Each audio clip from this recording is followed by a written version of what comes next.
It's another Sunday, and it's time for another squirming Labour MP on live TV that fails to answer simple questions. It's becoming like clockwork. As soon as they have a television interview, they fail to answer anything put to them and make a fool of themselves in the process. In today's video, we will watch and react, whilst also going over all of the latest news from across the country. But first, hit the like button and subscribe to the channel and join our fast-growing community. Just a quick one to say we do have new One Keir t-shirts available on our website. Go to britishstand.com or check the link in the description. So have a watch of this mess. I warn you, it's painful to watch. When the Chancellor says we wipe the slate clean, we're not coming back for any more tax rises, is that still true? Well, when the Chancellor speaks, she speaks for government, and my job is to make sure that I put her words into action. So I'm keeping a tight grip on my own department so that we don't have to come back with the additional pressures. Now, look, let's look at what we're doing, Trevor. Over the summer, we got everything out into the open. At the autumn budget, the Chancellor reset our finances, she fixed the foundations, and now I am sitting here on the cusp of announcing an investment programme into our country that is going to get our infrastructure upon which we will build the economy of the future. I want to come to that. For the simple reason, we do not accept the vice-lock grip, the cul-de-sac that the previous administration drove us into, where the only choices were on the back of high tax, low growth, was whether you cut or whether you raise taxes. I know you guys have to get growth into the economy. I know you guys want to take us back into the history of the Conservative Party in government and all of that. Well, we're living but still. Let's just talk about what you are doing. The point is that the Chancellor said that when she spoke here, that she was wrong before the election to say that there wouldn't be more taxes and so on, because she didn't know it all. So actually, you didn't have it all out in the open. After the budget, she came in and she said there will be no more tax rises.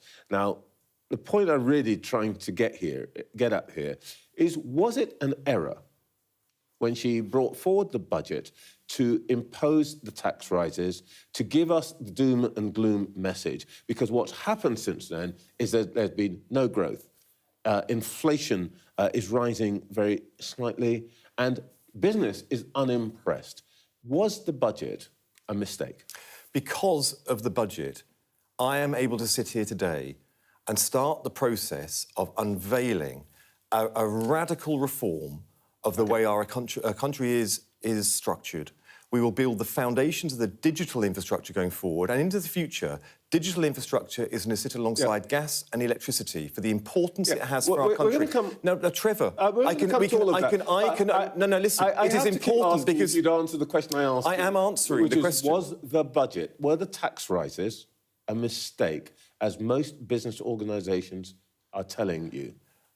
If we hadn't had that budget, I could not be sitting here talking about an investment programme that will get our country fit for the future and in the areas where growth is going to come from. We inherited our finances where we had a massive black hole, we had unfunded spending commitments. We have fixed those foundations. Sorry to interrupt you, You've told me this 5 times now. No, but they know that. They've heard that. And what are you saying say to them about now? What they haven't heard is our investment programme, which I am here talking about for the very first time. Nobody has heard about the Sovereign AI Unit, which will be bringing together the constituent elements that we see in Silicon Valley, which we have in our country, if only they were coordinated, if only they had a champion. My point is, you're not even going to get a hearing if you don't confront this. Look at the growth rates. The Americans are nearly 1%. Look at where we are, 0% with Italy. Unless you actually confront that, no matter how many promises you make about what you're going to do, that's the reality that the markets are looking at. I warn you, it's painful to watch. What are your thoughts on this clown? Let me know in the comments. In some other news, a woman was stabbed and left with life-changing injuries at the hospital where she was working. It is believed that she works as a nurse at Royal Oldham Hospital in Greater Manchester, where the horrific event unfolded. The woman, in her 50s, was understood to have been attacked with a bladed article or sharp instrument although it was not a knife. A 37-year-old man has been arrested on suspicion of attempted murder after officers were called to the scene at 11:30 p.m. on Saturday night. Police have said that they are not searching for anyone else linked with the attack and confirmed that there was no threat to the wider public. Detective Sergeant Craig Roters from Greater Manchester Police's Oldham district said, "This is a serious incident which has left a woman in a critical condition. The woman in her 50s is currently being treated for her serious injuries at the same hospital." Roters offered his condolences to the victims' friends and family, promising that he and his team would support them throughout the ongoing investigation. He announced that the local community would expect to see an increase in police presence as inquiries are carried out, assuring residents that the officials were there to offer reassurance and answer any questions. "We know that news of this nature will come as a shock, and if you have any concerns or anything you would like to share, please speak to them," he added. In a statement, the GMP said, "It's believed that a member of the public attacked a member of staff at Royal Oldham Hospital. The victim, a woman in her 50s, suffered serious injuries and remains in hospital for treatment. Her injuries are believed to be life-changing." A 37-year-old man was swiftly arrested at the scene on suspicion of attempted murder. He remains in police custody. Whilst this investigation is in the early stages, we are not currently looking for anyone else in connection with this incident, and we do not believe there to be a threat to the wider public.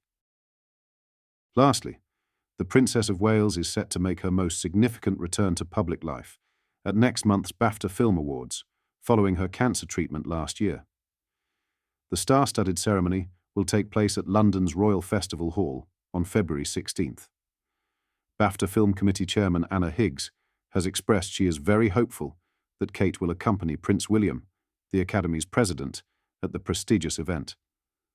The princess completed her chemotherapy treatment in September after revealing her cancer diagnosis in an emotional video message last March.